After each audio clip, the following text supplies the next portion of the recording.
You know what today is? Last day of school. I cleaned out my whole desk and found like 3 pencils I thought I lost forever. Okay, so this morning I woke up before the sun even came up. I tiptoed down the stairs, so quiet, and the lights on the tree were already glowing. There were presents everywhere, way more than I thought there'd be. This morning at church, everybody kept saying, "He is risen," and everyone said it back so happy, like it was the best news ever. I'm a big sister now. My mom and dad came home from the hospital with the tiniest baby I have ever seen in my whole life.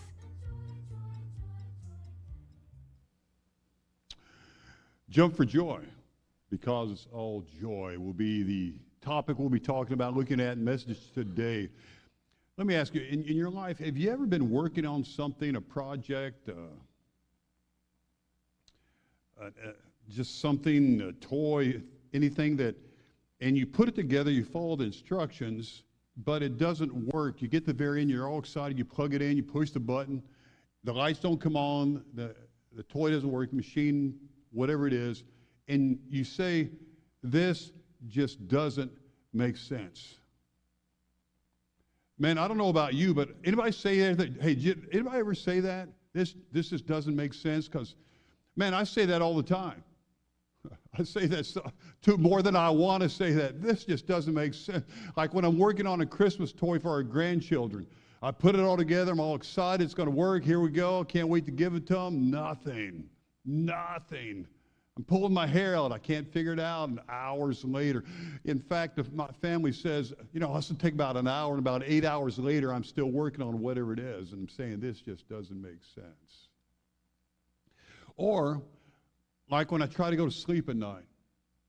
I do all the things you need to do to have a good night's sleep. I quit eating before I'm done eating by 7 p.m. I black out the room. I put my phone away hours before I go to bed. And then I lay down and go to sleep, and about 1 a.m., I'm still rolling around with my eyes, staring at the ceiling, thinking to myself, man, this just does not make sense. And I say this most often when I'm trying to work on my car, my 1999 Pontiac Bonneville, sweet ride, old school, just so you'll know. Got it from mom and dad. But I work on it a lot because it's free and it's still going. But this summer, you know, when the temperature started rising, my coolant in the car decreased. The air conditioner got worse and worse and worse. The cool air became warm air, and I was suffering. And I was faced with a major decision. Do I take this into the auto shop and pay them $250 to recharge my Freon, or do I do it myself? Well, being the cheap guy that I am, I decided to do it myself. So I drive up the AutoZone on North Mattis, see my buddy there, Kristen. Talk to her about it. And she hooks me up with this gauge. I'm sure some of you have seen this gauge, Freon gauge, and 2 cans of Freon. And she says, Scott, these 2 cans of Freon should be way more than you need, but go ahead and take them with you. If you don't use the second one, bring it back to me. But she said, be careful, because on this gauge, if you could see it, there's a white zone, which is like low, a green zone is filled, a yellow zone, and a red zone, which means you're having a no good, very bad day if you get to the red zone. And she said, when you start filling it up, whatever you do, do not get to the yellow or the red zone. So, feeling empowered, I drive back home, I park the car, keep the engine running, I hook this gauge up to a can of Freon, and I began to fill it with the first can of Freon. I'm shaking it. Who's ever done this? Anyone recharge your car with Freon? Okay, here you know my pain. All right, and I'm filling it up, and the air's getting cooler, and it moves to the green zone, but just about in the middle of the green zone. And I'm thinking, okay, it says filled, but I want this to be super cooling this summer. So I pulled out the second can of Freon and hooked it up and started filling it again. It's turned on a little bit, and the needle did not move. It stayed right where it was in the middle of the green zone. Well, I said, come on, okay, that doesn't make sense. So I turned the knob and put some more Freon into it. The needle still didn't move. It stayed right where it was in the middle of the green zone. I said, oh my goodness, come on, what is wrong here? So I turned it on all the way and used all the Freon on the can, and the needle still did not move. It stayed right there in the middle of the green zone. And the whole time, all I could think is, well, Kristen told me I've got way more Freon that I need to put into this thing. This just doesn't make any sense. So, if you're ever driving around town and you see this car, you'll know it's me. I overcharged the Freon. And I've got a super cold car all summer long. All these things that just doesn't make sense. And we say those things because whatever it is we're facing,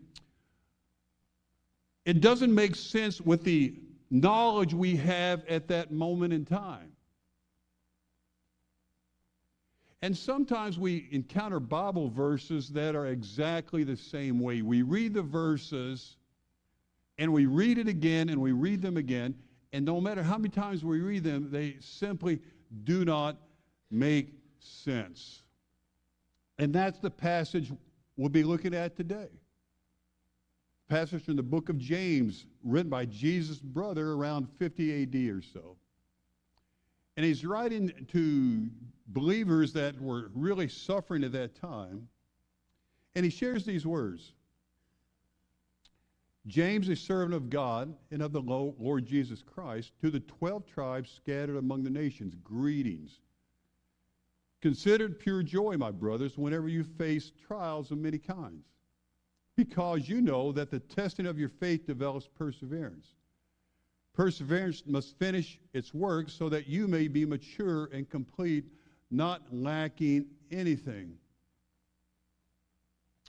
Consider it, verse 2, consider it pure joy. Not some joy, not a grudging attitude, okay, I can push through this, or not the thinking, okay, well, I'll suffer a little bit, but it's going to get better eventually. No, James is saying to these individuals who are suffering, consider it all pure, untainted joy when you face trials of a life in many kinds.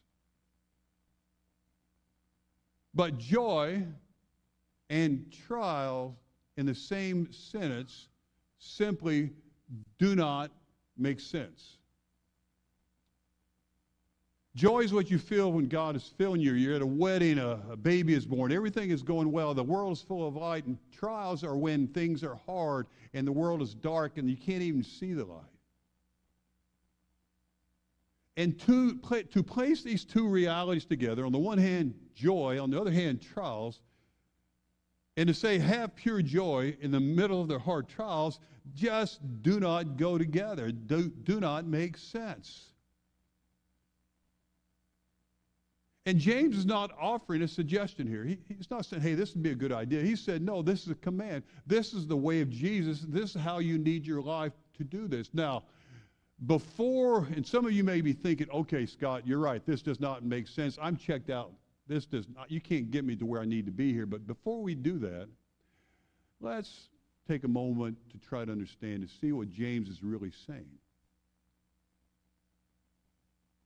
To try to understand where his heart is. See, James is not minimizing suffering, but he realizes and tells us how we can find God even in our suffering. And joy in trials is not a denial. It is not pretending that hard things are not hard. It is something more radical and beautiful than that. It is joy based upon a God perspective on what is actually happening in us and to us as we go through the trials and hardest seasons of life. And that, my friends, changes everything. So, this is what I want us to look at and try to wrap our minds around this morning. how pure joy develops, now hold that word, develops perseverance and leads to a fulfilling life. Pure joy develops, creates in us perseverance, and leads to a fulfilling life. And so we start out pure joy. Everybody say that with me today. Pure joy. All right, here we go. Consider it pure joy, my brothers, whenever you face trials of many kinds. The word consider is not the language of emotion. It is the word of calculation. It means to reckon, to evaluate, to think about, to try to put together, and assess the value of something that you're encountering. It is not the word in a feeling room, it's the word in a ledger room. He's deliberately asking us to consider the trials that we're facing. And it's not saying for us to feel joy, but to try to look at the situation and consider the fact, maybe is there a possibility that God is working here, that God is doing something here, that there's something taking place that I really don't understand and fully comprehend at the moment, but there's something happening, and I choose to find the joy in this situation.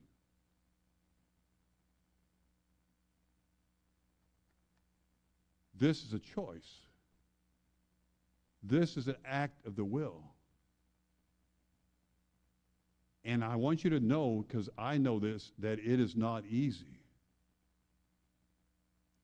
But it's what faith looks like when it is working. And he says, consider, as you think about it, making the choice of situation, it pure joy. Not partial, not incomplete, but full joy with the situation that you're facing right now. And James calls us to a wholehearted reckoning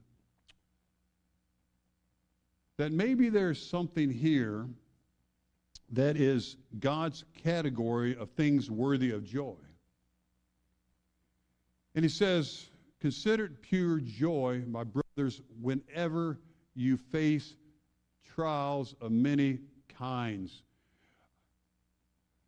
And this word face, it is the word that means unexpected. It is to come around a corner and to run into something that catches you off guard.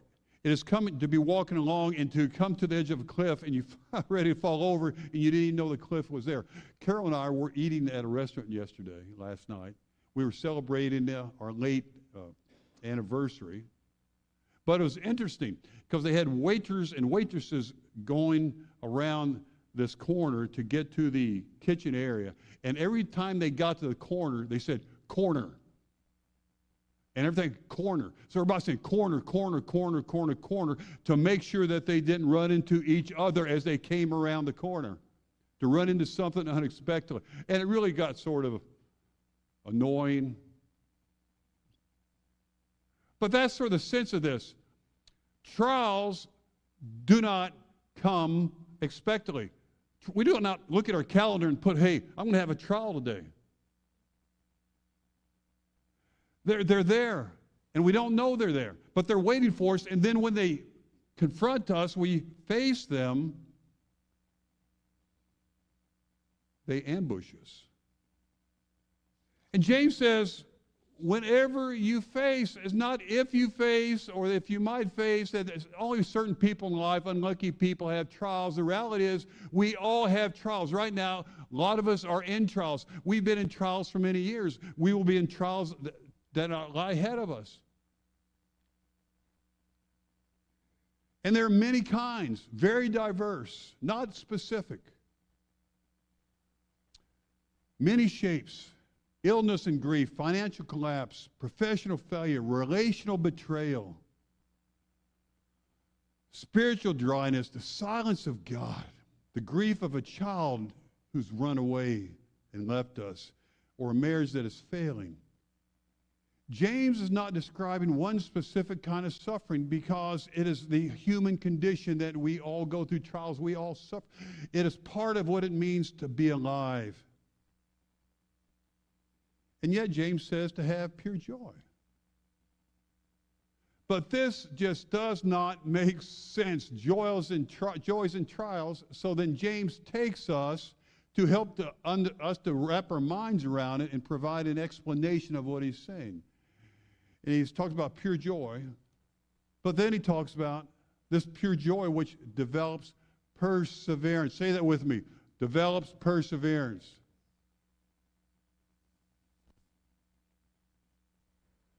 Because you know, he says, because you know this, you've been through this, that the testing of your faith develops perseverance. And see, this is what this whole passage hinges on right here. The word testing. It's the word for metallurgy. It is the fire that is used on the metals of gold and silver, but it is fire that is used on the gold. Now, the fire does not reveal the gold. It does not create the gold. It only reveals it and refines it and purifies it. See, trial is not suffering without some kind of destination. It is a forge with a purpose. And God is doing something real in the heat. And the product of this process of testing is that your faith, which is held on in the midst of the fire, and the testing develops perseverance. Now, this perseverance is not a way of living. I see some people live like this. They live life with the pressures of it. Says, well, whatever will be, and they throw up their hands. And this is not grumbling or griping or just. It means active enduring. It's persistence under pressure. It is persistence that does not quit when the road is hard, because they know where the road leads and who walks on the road with them. It is the staying power that comes from having stayed. It is a perseverance that comes from having persevered. It cannot be developed on a Sunday afternoon on the couch watching the football game. No, it is developed in those places where we would rather not be and we try to run away from. But it's a testing that is doing its work and must finish its work. So pure joy leads to perseverance, which in the end has the potential to lead to a fulfilling life. Say that with me, fulfilling life. Perseverance, notice, must finish its work. There's something taking place in us in the midst of fire. There's something that happens in me when Carol and I go through hard and difficult times. And I've come out the other side and I find myself different, that I've been changed, that I'm somebody new, that I'm more like Jesus. But we cannot cut the process short. And we must not stop it before it finishes, so that you may be mature and perfect and complete, that you become the person that God has called you and created you to be. Not lacking anything. And you know what this is? It's a spiritual formation. This is spiritual formation as we're being changed and becoming more like Jesus and being formed in the midst of the fire. You know, this is the language of a craftsman. Finish his work. It's like a meme when he's renovating a room and the room is finished and he walks away satisfied. It's the satisfaction of someone who builds a house and the building is fully complete. It is a person in whom God's purposes are fully accomplished and completed, lacking nothing. And it's the sense of total sufficiency, calmness, satisfaction. Not about money, not about status, but about being content. And you see, a trial is not a detour from God's purposes, it is the route towards them. And this path to completeness runs through the forge. And the good news is that Jesus is always with us right there in the forge. All right, we've heard this, but now, what does that mean for us in our world, in our lives? When we wake up Monday morning, what does this mean for us when we go to the office, when we face that person who rubs us the wrong way, when traffic, and what does that mean for us on today? Well, I think there are a couple things this passage says to us. First, I think we can reframe your trial before you react to it. That word consider, James writes, it's a decision. And there's always that, and you know this, there's always that moment of time but that we have when we are confronted by a trial and then when we react to the trial. Now, it may not be very long. It may be just a second or two. But there's always that moment in time that James is speaking into that we can make a choice, that we can choose instead of reacting and spiraling out of control, or before we say something that we cannot unsay, that we take a moment and we ask ourselves, what is God maybe doing here? Where is the potential joy in this situation? What will perseverance look like in me depending on what I decide to do in the next second or two? If this is not the avoidance of pain, it is not pretending nothing is wrong, but it is a deliberate choice to see below, to try to make the effort to see below whatever this trial is to what God is doing in your life underneath it. So reframe your trial before you react to it. Hardest one, don't short-circuit the process. Who likes to stay in suffering? Anybody enjoy just staying in suffering, hanging out? Boy, this is so awesome. I like suffering. Yeah, I like pain. Man, you know what? We live in a culture of pain and suffering avoidance. That's the human condition. No one likes to suffer. No one likes pain. No one likes trials. They're not fun.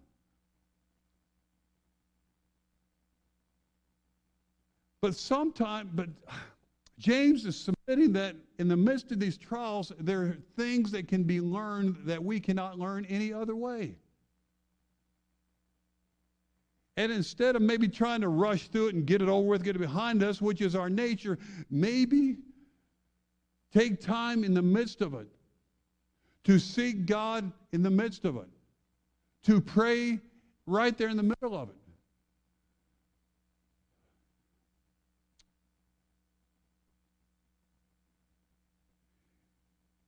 You see, perseverance is not manufactured over a weekend. Perseverance takes place day after day and sometimes year after year of living, enduring faith. So don't short-circuit the process. But finally, pursue joy that is pure, wholehearted. This is not done by willpower or positive thinking or anything like that. It is a fruit of a genuine lived-out life of faith that looks into the teeth of the trial and says, because I believe God is doing something here, because I am following Jesus, there's something that God needs to do in me that it cannot get done without this trial, because I am living the way God has called me to live. This is not wasted. This perseverance will lead me and has the potential to lead me to become that person that God has called me and created me to be. And so we step into it, not in fear or haste, but with joy, pure joy, the kind of powerful joy that is a witness to a watching world. You know, there's nothing more powerful than a person who is suffering and yet they are experiencing joy at the same time. It's a witness unlike any other witness I've ever seen. It doesn't make sense. But it is possible. So jump for joy, because it is the potential for all to be joy. Dear God, thank you for the time we've had today. Man, this thing is just hard to grapple with. I am not very good at it. I am still learning. The first thing I do is complain or gripe and grumble or react, knee-jerk reaction without thinking about what I'm doing. That's my nature, but it's not the nature that you've called us to. It's not the way of Jesus. It's not how Jesus would want us to live and be a blessing to this world.